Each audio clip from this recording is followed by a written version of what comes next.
The Ultimate Guide to English Folk is a brilliant 2 CD set compilation of basically some of my favourite folk tracks from the last 30 years, I suppose.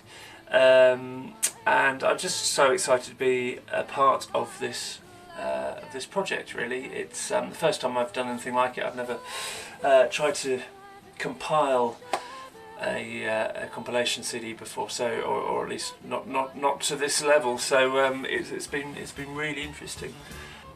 One of the great things about being in Bellowhead for 12 years was that we were lucky enough to be in a situation where we could reach a new audience of people who hadn't necessarily come across traditional folk music before that. So I've always been really aware of the fact that we kind of have a responsibility to take those people on a bit of a journey potentially, or at least show them a signpost to a journey that they might want to embark on into the darker nether regions of traditional English folk music. So the Ultimate Guide to English Folk, I hope, is a important first stage along that journey for anyone who's new to English folk music. We've tried to cover a whole range of the different kinds of, it's a bewildering range of styles actually, English traditional folk music. From right back to the source recordings of people like Joseph Taylor, where you've really just got one voice, very, fairly simple singing, but with ornamentation, that sort of stuff. Then all the way to folk rock and more experimental stuff more recently. So it's a bewildering range of stuff. There's some really well-known people on the CD. There's some Seth Lakeman, there's some Kate Rusby, there's Eliza Carthy, there's Bellowhead, there's so lots of people that hopefully people will have already heard of. But then I'm really pleased that we managed to get some maybe less well-known people in there in the mix. I'm particularly pleased to have a Roger Wilson track on the CD. Roger's one of those musicians who's been around a long time and has, is admired and respected by a lot of people, particularly by musicians, but is maybe not so well known as a solo performer in the kind of broader world. So really excited to have Roger's track on this CD. We've really tried to get a good mix of instrumental and vocal music. I guess it's mostly vocal music, but I was really keen to get a decent amount of instrumental tracks in there, because the traditional dance movement is really important to the English folk scene. It sort of underpins everything in a way. So great to have a John Kirkpatrick track on there. John Kirkpatrick playing the squeeze box, and some really great instrumental tracks from Verge and the Demon Barbers and Brass Monkey. So all sorts of great stuff there. It's been really interesting just trying to balance up male singers and female singers. Just some fantastic voices on there from June Tabor, Nick Jones. It's great to get Jackie Oates on there, a more recent singer, and also James Finlay, who is, I guess, probably the youngest singer on the whole album. So I hope it's a good mix of different types of singers. It's very exciting to be asked to write the sleeve notes for the Ultimate Guide to English Folk.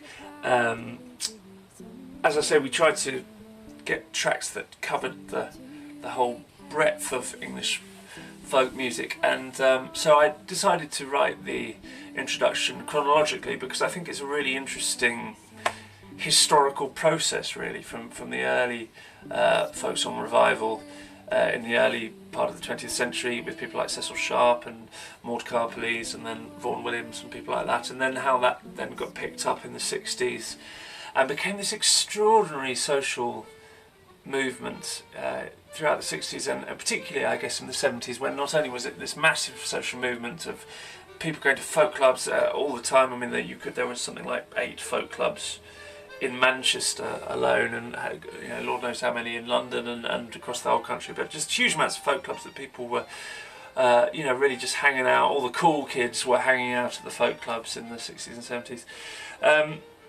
But then on top of that, in the 70s, it just kind of exploded into the mainstream. So you end up with a situation where a folk singer like Sandy Denny is guesting on Led Zeppelin 4, the biggest rock album ever made, has got a folk singer on it, and somebody, Jimmy Page, was hanging out with, I think, Bert Yanish, who was also hanging out with Van Briggs, and they were all hanging out together. Basically, all the folkies were hanging out with the rock stars for about 5 years, and so the whole thing just turned into this massive kind of mainstream party. As far as I can see, I wasn't there, of course, but that's how it comes across.